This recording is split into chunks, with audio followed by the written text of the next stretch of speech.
the flame that forged Steel Fist. The year was 1947, and in the gritty heart of Brooklyn, where the streets echoed with the rhythms of a bygone era, a young man named Max Steel Fist Sullivan was on the verge of glory. Tall and broad-shouldered, with a jaw chiseled from the same granite as the borough's iconic bridges, Max possessed a raw power that seemed as though it had been forged in the very foundries of Brooklyn itself.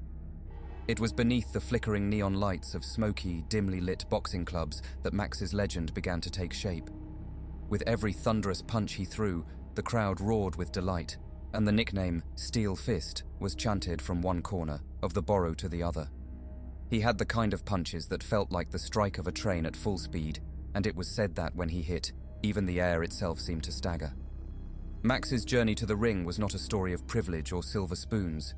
He was born into the unforgiving streets of Brooklyn, where life was as hard as the brick walls that lined the narrow alleys. His father, a shipyard worker, had spent his life breaking his back for meager wages, dreams crushed beneath the weight of unyielding labor. Max vowed to escape the cycle of struggle that had plagued his family for generations. With every bag he punched and every early morning run through the streets, Max was chiseling away at his destiny. He saw boxing as his path to something more, something beyond the factories and the relentless grind. In the sweat-soaked training sessions, he honed his craft with a singular determination, his fists becoming as deadly as the iron girders that held up the Brooklyn Bridge. The roar of the crowd became his muse, the adoration of fans his fuel. With every victory, Max could almost taste the promise of fame and fortune. It was a ticket out of the cramped tenements, away from the looming specter of poverty that had haunted his family for generations. In the heart of Brooklyn's boxing scene, Max was a rising star, a beacon of hope for a neighborhood struggling to find its footing in the post-war era. The war had left its scars, but in Max's fists, there was an unquenchable fire, a spirit that refused to bow to adversity. As the ring lights cast their gleam upon him, Max's powerful punches told a story of relentless determination. He danced between the ropes like a maestro, orchestrating a symphony of destruction. The crowd's cheers were deafening, and the taste of victory was sweet as honey. Promoters and managers were circling like sharks in the waters, eager to ride Max's rising tide of success.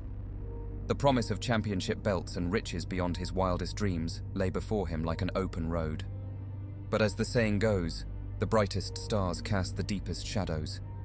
In the luminous glow of the 1940s Brooklyn boxing scene, Max Steel Fist Sullivan was a rising star, destined to carve his name into the annals of history. Yet, beneath the cheers and applauses, beneath the glory and the promise, lay a world where Max's journey had only just begun, and little did he know that the path to greatness was fraught with challenges and choices that would test the mettle of even the mightiest of men. Brooklyn was his crucible, and the flames of destiny were only beginning to burn. In the heart of Brooklyn's bustling streets, where the rhythm of life was a constant, Max's origins were rooted in the very soil of struggle. He was born into a world where dreams often withered, and the weight of poverty bore down like an insurmountable burden. Max's family, like many others in their neighborhood, had known hardship intimately. His father, a hulking figure with calloused hands and a spirit tempered by life's unrelenting demands, toiled ceaselessly in the shipyards. Day in and day out, he labored under the scorching sun, the promise of a better life slipping through his grasp like the elusive horizon. It was Max's father who had ignited the spark of ambition in his son's heart. With a voice as gravelly as the Brooklyn streets, he would regale young Max with tales of the world beyond, a world where men weren't just slaves to the grind, but masters of their destinies. He spoke of grand visions and dreams unfulfilled, and in the eyes of his son, Max saw the reflection of a father's unspoken yearnings. It was in those shipyards, among the clanging of metal and the sweat-soaked brows of laborers, that Max's resolve began to take shape. He watched as his father's dreams were shackled by the harsh reality of their lives, and he made a silent promise to himself, a promise that he would be the one to break free from the cycle of struggle, to seize the dreams that had eluded his father's grasp. Boxing became Max's escape from the relentless grind. It was in the gritty gyms and makeshift rings of Brooklyn that he discovered his true calling. Each punch he threw, each jab and hook, was a declaration of his intent to rise above the limitations that had confined his family for generations. As he sparred with opponents twice his age and thrice his size, He felt a kinship with the echoes of determination that reverberated through his father's stories. It was as if the spirits of the shipyard workers, the dreams of countless fathers like his own, had found a new vessel in Max Sullivan. He fought with a ferocity that transcended mere athleticism. He fought for his family's honor and for a future that bore the promise of something better. But in the chaos of Brooklyn's smoky boxing clubs, it was not only his fists that Max would find. Fate had a peculiar way of delivering unexpected treasures, and it was during a rare moment of respite from training that Max stumbled upon a love story that would forever change the course of his life. One crisp autumn evening, as the fading sun cast long shadows over the streets, Max found himself in a small, dimly lit diner nestled between tenement buildings. It was a place where the clatter of dishes and the aroma of freshly brewed coffee filled the air. Max, accustomed to the roar of the boxing ring, marveled at the tranquility that enveloped the diner.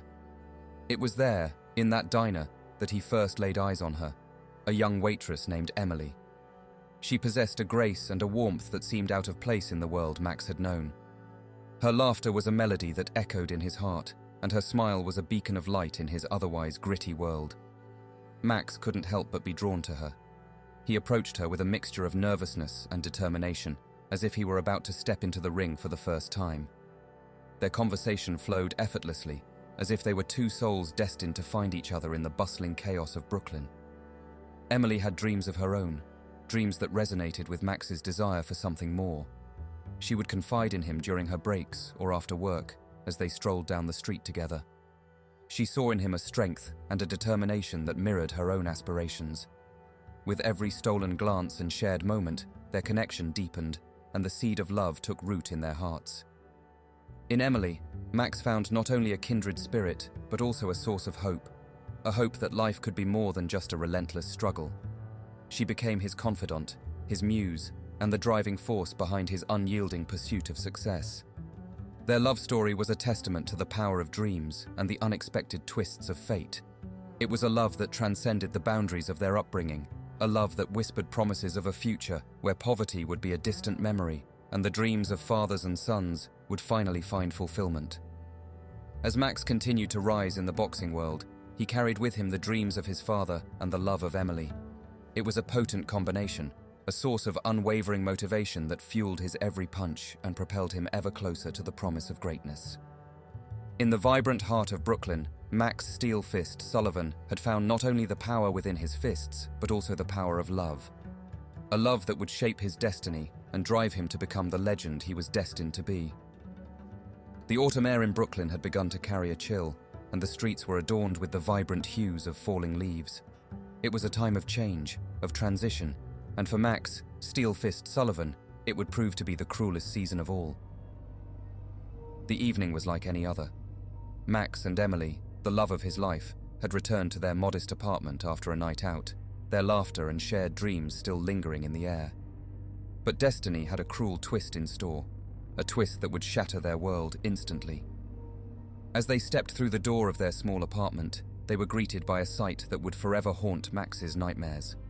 Flames danced and roared, a living inferno consuming everything in its path.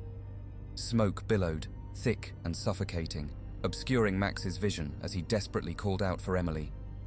In that hellish moment, as the fire raged with an almost malevolent hunger, Max's powerful punches were rendered useless. He was helpless, caught in a nightmare from which there seemed to be no escape. Amidst the swirling chaos, he heard her voice, a voice that was a desperate cry for help, electrifying Max to his inner core, a plea for salvation. Emily was trapped in the inferno under the roof beam, her figure enveloped in flames as she reached out to him with eyes filled with terror. But it was in that very moment, in the midst of the searing heat and the deafening roar of the flames, that Max witnessed an abomination that defied all reason. A sinister figure emerged from the fire, its form distorted and grotesque. It was as though the very essence of malevolence had taken shape, a demon from the darkest corners of nightmare. With a sinister grin, the demon extended its grotesque hand toward Emily, and in a horrifying spectacle, her body was wrenched from this realm and into the abyss of another. Max's cries of despair echoed through the apartment, drowned out by the merciless laughter of the malevolent entity. In that agonizing moment, Max's world crumbled. He watched helplessly as the love of his life was torn away from him, her screams echoing in his ears as she disappeared into the realm of shadows. The flames seemed to dance with a perverse glee, as though they were celebrating the suffering they had wrought. But Max was not alone in his torment. For as the inferno subsided, the sinister figure emerged from the ashes, its form shifting and contorting as it transformed into a man whose eyes bore the malevolent glint of the demon that had possessed him, Azazel. The man revealed the depths of his malevolence. He spoke in twisted, guttural tones, revealing the truth behind the fire, a fire that had not been an accident, but a calculated act of evil. The demon had chosen to claim Emily's life, to drag her into a realm of darkness, and it had done so through the willing vessel of the man before Max. In that harrowing moment, Max's grief transformed into a seething rage. He could feel the fires of vengeance burning within him, a fire that matched the inferno that had devoured his home and his love. With a resolve as unyielding as the steel that had earned him his nickname, Max confronted the demon-possessed man. The battle that ensued was a brutal, otherworldly spectacle. Max's fists clashed with the supernatural, his determination to avenge Emily lending him a strength that defied the laws of nature, and on many occasions, the laws of man's as well.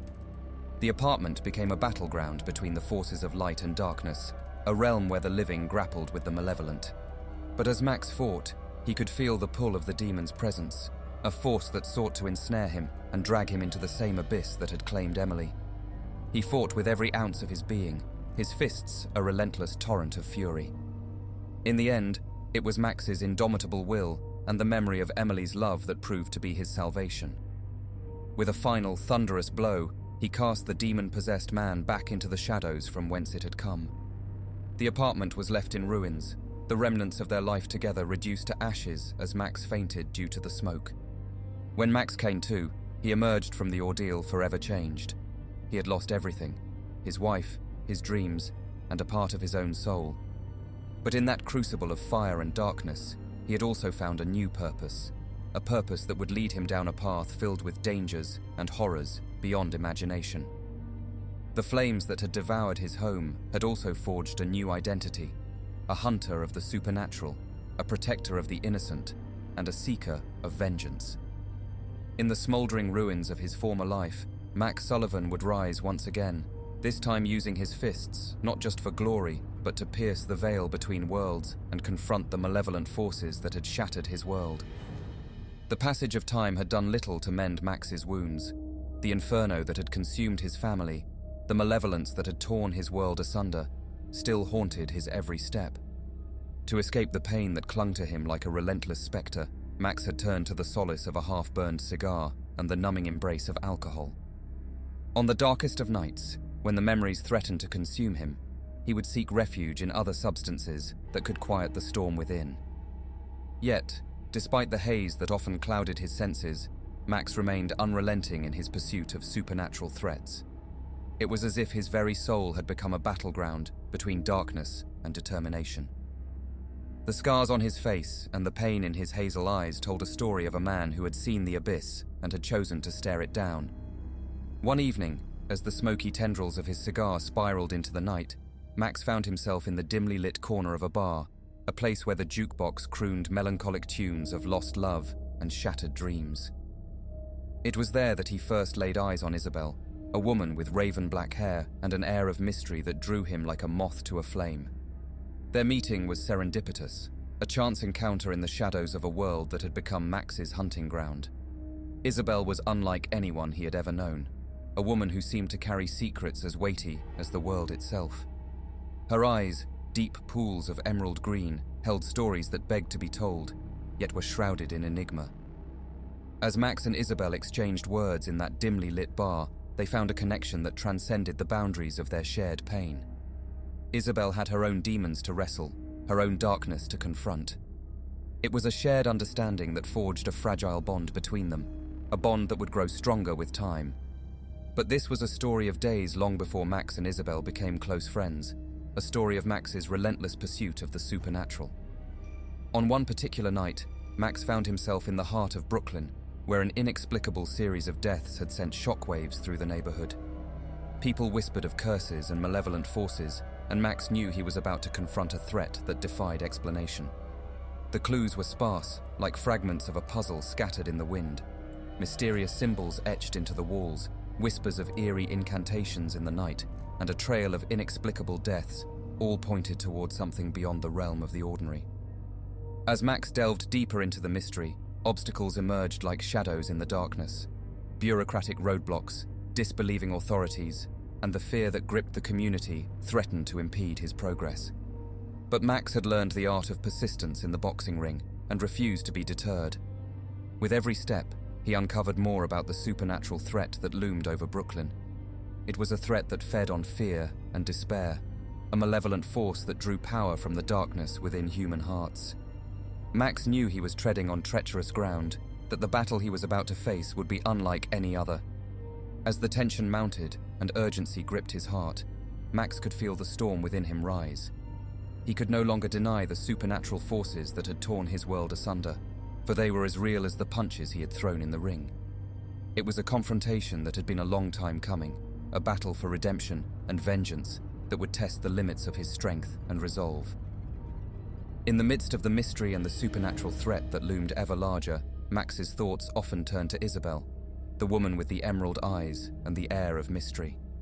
She too had her own battles to fight, her own demons to confront, and Max couldn't help but wonder if their paths would cross again, if their shared understanding of pain and darkness would draw them closer together.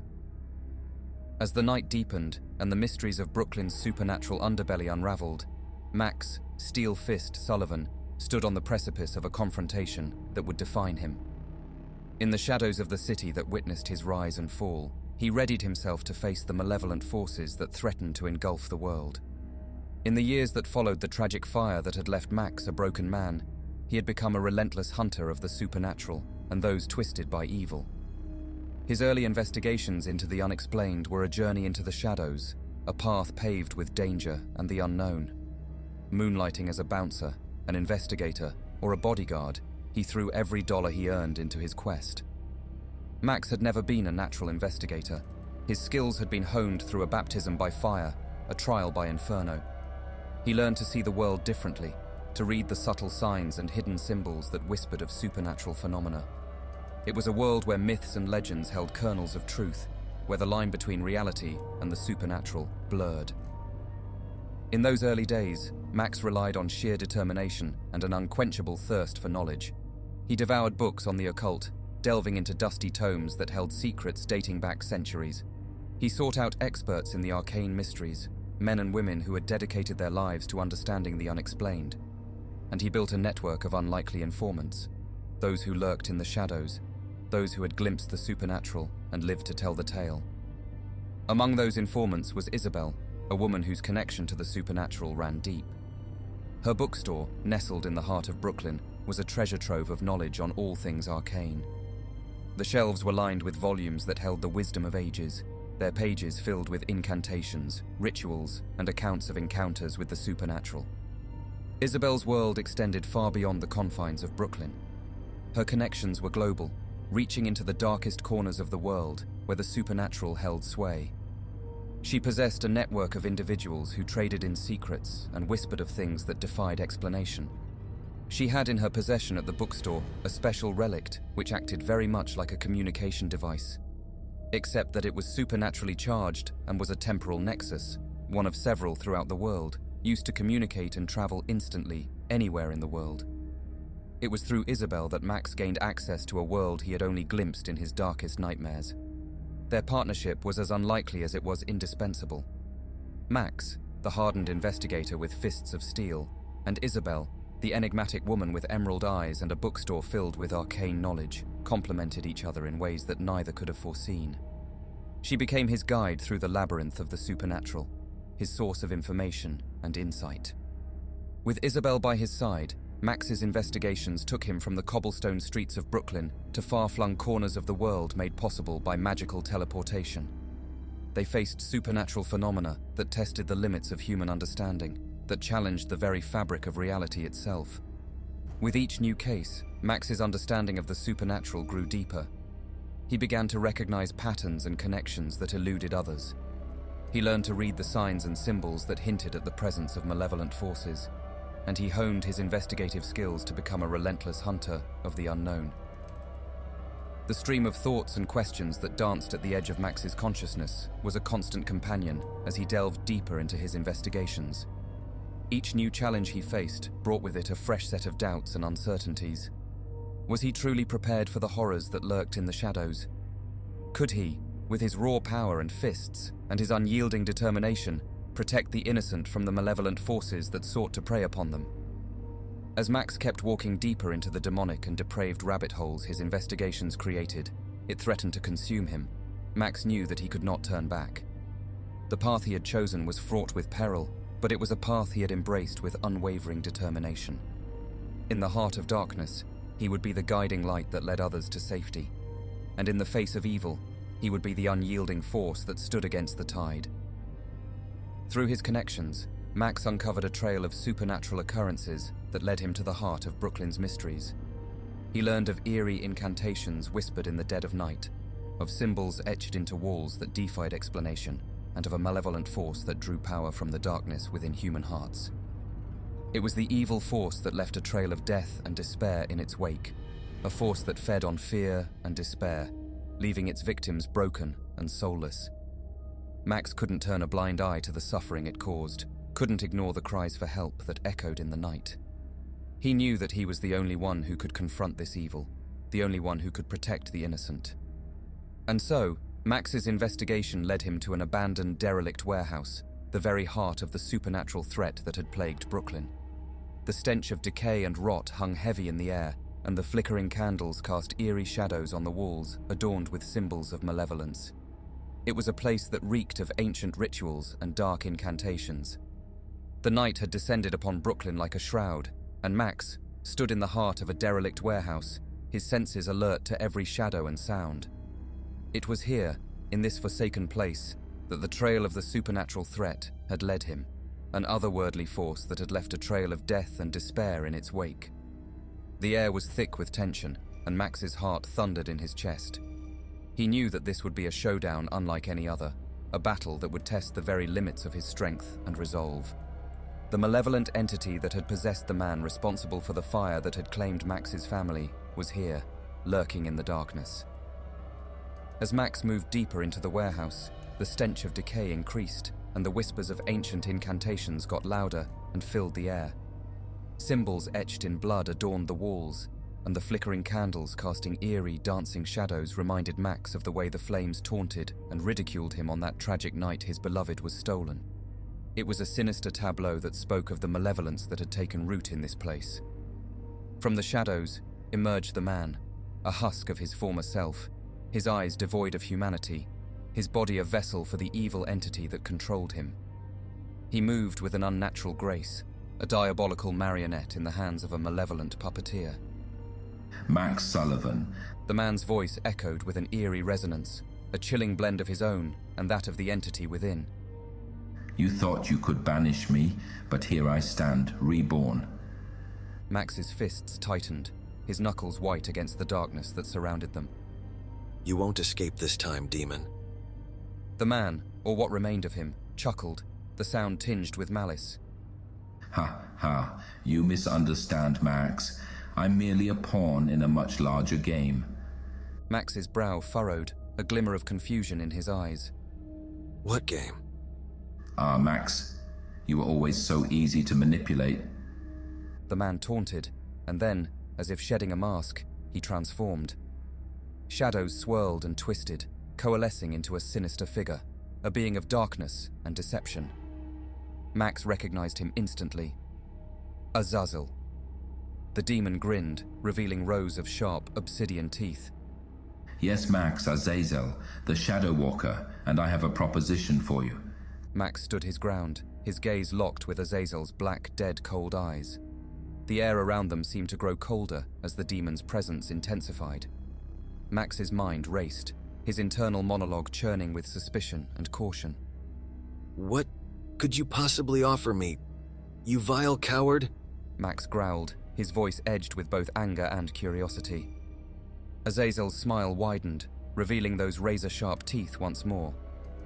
Power, Max, the kind of power that could change the course of your destiny, or perhaps even the fabric of time itself. Max's fists clenched as he considered the demon's words. The memories of his wife, the longing for the nightmare to be over and wake up next to her again, if only for a second. The pain of his loss, all of it surged within him. He knew he couldn't trust the vile demon, but the temptation to gain an upper hand in his battle against the supernatural was undeniable. Power comes with a price, Azazel, Max replied, his voice a low, dangerous rumble. I've paid a heavy one already. Azazel's demonic laughter echoed through the darkness. Haha, indeed, Max, you have. But what if I told you that this power could help you achieve what you desire most, vengeance against those who took everything from you? Max's eyes narrowed. It was a tempting offer, one that tugged at the darkest corners of his soul. But he knew better than to trust a demon's promises. After all, he was a creature of deception, a master of manipulation. I've seen your kind's tricks before. Max spat. I won't be your pawn. Azazel's expression shifted, his eyes flickering with a mix of frustration and amusement.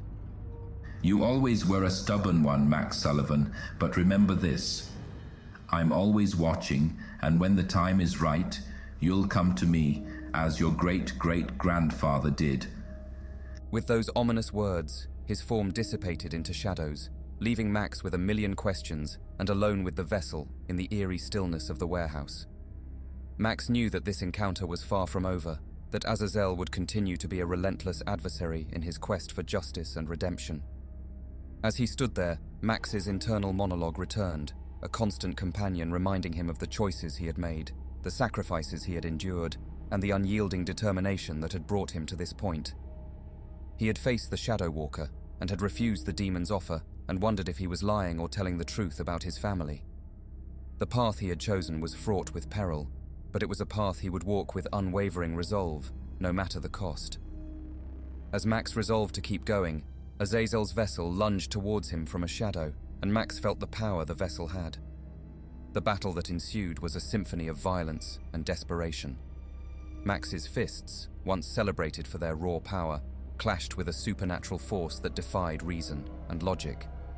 The demon-possessed man moved with an otherworldly agility, his movements like a grotesque dance of death. Max's powerful punches, aided by enchanted silver and iron knuckles with embedded salt crystals, landed with bone-crushing force, but the malevolent entity shrugged them off as if they were mere annoyances. It retaliated with an inhuman energy that seethed with hatred and darkness, threatening to engulf Max in its demonic embrace. The battle raged on, each blow a testament to Max's unyielding determination.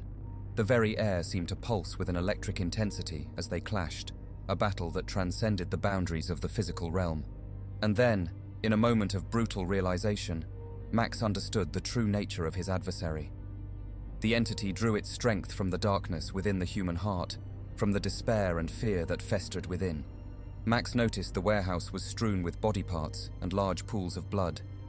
He knew at that instant the many sacrifices conducted in that warehouse only served to make Azazel more powerful. The vessel he was fighting was merely a conduit of the raw power Azazel had been harnessing in wait for this moment. It was a force that fed on the very emotions and fears that had consumed Max in the wake of his family's loss. As Max grappled with this revelation, the cursed human puppet seized the opportunity to strike a devastating blow. It sent Max crashing to the ground, his body battered and his spirit waning. The entity loomed over him, its malevolence palpable, its victory seemingly assured. But then, in the darkness, Max heard a voice that cut through the chaos and despair. You don't die tonight. Get up, Max, and fight. It was Isabel, the woman with emerald eyes, the woman who had become an unexpected ally in his battle against the supernatural. She had used the relic in her bookshop's basement to transport to Max in his time of need. Isabel's words were a lifeline, a reminder of the connection they had forged, of the bond that had grown between them. In that critical moment, as the entity threatened to deliver the final blow, Max made a choice. A choice to protect Isabel and any other who may need protection at any cost. With a surge of strength that came from the deepest depths of his being, Max unleashed a final, devastating punch, a punch that carried the weight of his losses, the weight of his pain, and the weight of his determination. It struck the being with a force that shattered its hold on the demon-possessed man. The entity let out a guttural scream, a scream that echoed with centuries of uncontrolled evil as it was banished from the man's body. It dissipated into the ether, leaving behind a sense of eerie calm in its wake and a dead, crushed vessel. Max stood over the bloodied, lifeless body of the serial killer Azazel created, his fists bloodied and his spirit battered but unbroken. He had emerged victorious, but victory had come at a price, an immeasurable price. The battle had taken a toll on him, not just physically, but emotionally and spiritually. And then, as Max turned to Isabel, he saw the fear in her emerald eyes. The entity had not been vanquished entirely. It still lingered, a horrid, incomplete spectre that threatened to harm Isabel. Max made a choice once more, to let the entity go, to release it into the unknown, in exchange for Isabel's safety. As the entity retreated into the darkness, Max felt the weight of his choices, the choices he had made to protect the innocent, to confront evil, and to safeguard those he cared about. It was a weight that he would carry with him for the rest of his days, a weight that reminded him of the immeasurable cost of victory. Max had emerged from the showdown as a transformed man, a man who had stared into the abyss and had chosen to stand his ground, a man who had paid the price for his unyielding determination. In the stillness of the warehouse, he knew that his battle against the supernatural was far from over, that there were more forces like Azazel lurking in the shadows, waiting to be confronted. The warehouse's eerie stillness lingered long after Azazel, the Shadow Walker, had vanished into the shadows. Max stood alone, the echoes of his encounter with the malevolent demon still haunting his thoughts. It wasn't long before Max sensed a presence behind him, the subtle shift in the air that signaled someone's approach. He turned to find a woman, dressed in a sleek black suit and carrying an air of authority that matched her sharp, penetrating gaze. Her name was Special Agent Elena Mitchell, a member of the FBI's Supernatural Division. Elena had been trailing the demon-possessed man that Max had just defeated. She had arrived at the scene in time to witness Azazel's disappearance, and her relief at the monster's vanquishment was palpable. But beneath that relief simmered conflict, for Elena had her own reservations about Max and his way of meting out justice. Max Sullivan? Eleanor greeted him, her tone laced with a mixture of gratitude and tension. You certainly have a way of handling things. Max regarded her with a measured expression. He knew of Elena and that her presence meant that his actions had not gone unnoticed, that the FBI was now involved in his world of supernatural investigations. Elena Mitchell. Max replied evenly. I see the FBI has taken an interest in the things that go bump in the night. Elena's lips tightened into a thin line. We've been monitoring your activities for some time, Max. While I can't deny that you've been effective in dealing with supernatural threats, your methods are unorthodox, to say the least.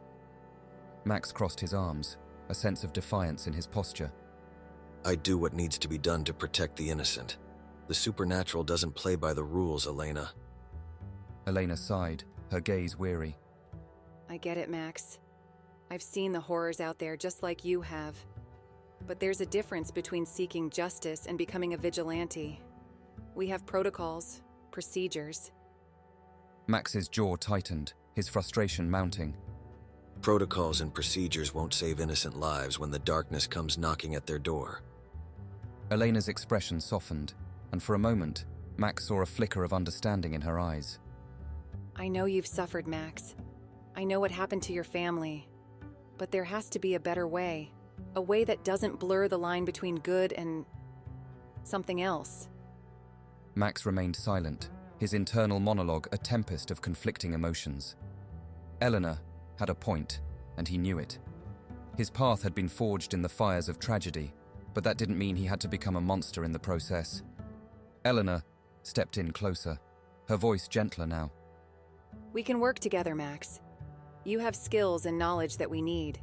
We can bring these supernatural threats to justice without compromising our own. Max considered her offer, the weight of his choices pressing upon him. He knew that he couldn't continue down his current path without risking his own humanity. But he also couldn't ignore the fact that there were malevolent forces out there that needed to be stopped. I'll think about it, Elena. Max finally said, his voice heavy with uncertainty. But for now, I have work to do. With those words, Max turned and disappeared into the shadows with Isabel, leaving Elena behind to grapple with her own doubts and conflicts. As she watched him go, she couldn't help but wonder if there was a way to bridge the gap between their worlds, a way to protect the innocent without losing themselves to the darkness. And so, as Max continued his relentless hunt for the supernatural, the shadows of doubt and uncertainty hung over him and Special Agent Elena Mitchell. Their paths had crossed, and the lines between justice and vigilantism had blurred. The question remained: could they find a common ground, a way to confront the malevolent forces that lurked in the shadows, without losing their own humanity in the process?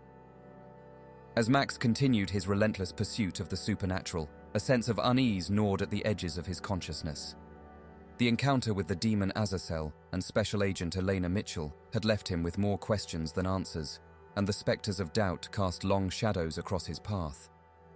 Each night, as he delved deeper into the mysteries that surrounded him, Max couldn't help but reflect on the moral and ethical questions that had haunted him throughout his journey. Was he truly a force for good, or had his quest for vengeance led him down a darker path? Were his methods justifiable in the face of the malevolent forces he confronted, or had he become a vigilante in the eyes of the law? Max knew that there were no easy answers to these questions, that the line between right and wrong had blurred in the supernatural world he inhabited. He had witnessed horrors that defied explanation, faced entities that thrived on darkness and despair, and in the face of such evil, he had done what he believed was necessary to protect the innocent. But the weight of his choices bore down on him, a heavy burden that threatened to consume him. He had lost his family, his dreams, and a part of his own soul in his relentless pursuit of justice. And now, with Elena's offer to work within the system, he was forced to confront the possibility that there might be another way, a way that didn't compromise his own humanity. Max's internal monologue was a constant companion as he grappled with these conflicting emotions. He knew that he couldn't continue down his current path without risking his own humanity.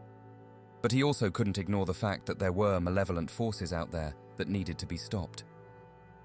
As Max continued his investigations, he found himself drawn to Isabel, the woman with emerald eyes who had become his unexpected ally. Isabel's presence was a source of solace in the midst of the darkness that surrounded them. She understood the pain and loss that had shaped Max's journey, and her unwavering support offered him a glimmer of hope. But even in the moments of respite that Isabel provided, Max couldn't escape the knowledge that a final confrontation loomed on the horizon. The malevolent forces that he had battled were growing stronger, their darkness spreading like a cancer. And Max knew that he was the only one who could stand against them. With each passing day, Max's determination grew, but so did his sense of responsibility. He couldn't ignore the fact that his actions had consequences, that his choices affected not only his own destiny, but the lives of those around him. And as he looked into the mirror each morning, the reflection that stared back at him carried the weight of his past and the uncertainty of his future. The final showdown was approaching, and Max knew that one day soon he would have to confront the malevolent forces that had plagued him for so long. But this time, he would do it with a sense of purpose and self-reflection, a determination to protect the innocent without losing his own humanity in the process. But Max was ready. He had been forged in the flames of tragedy, tempered by the battles he had fought, and transformed by the choices he had made. He was Max, Steel Fist, Sullivan, a legend born from the ashes of despair, a protector of the innocent, and a relentless hunter of the supernatural. We hope you have enjoyed this episode of Quantum Dispatches and stay tuned next week for another thrilling adventure. Thank you for listening.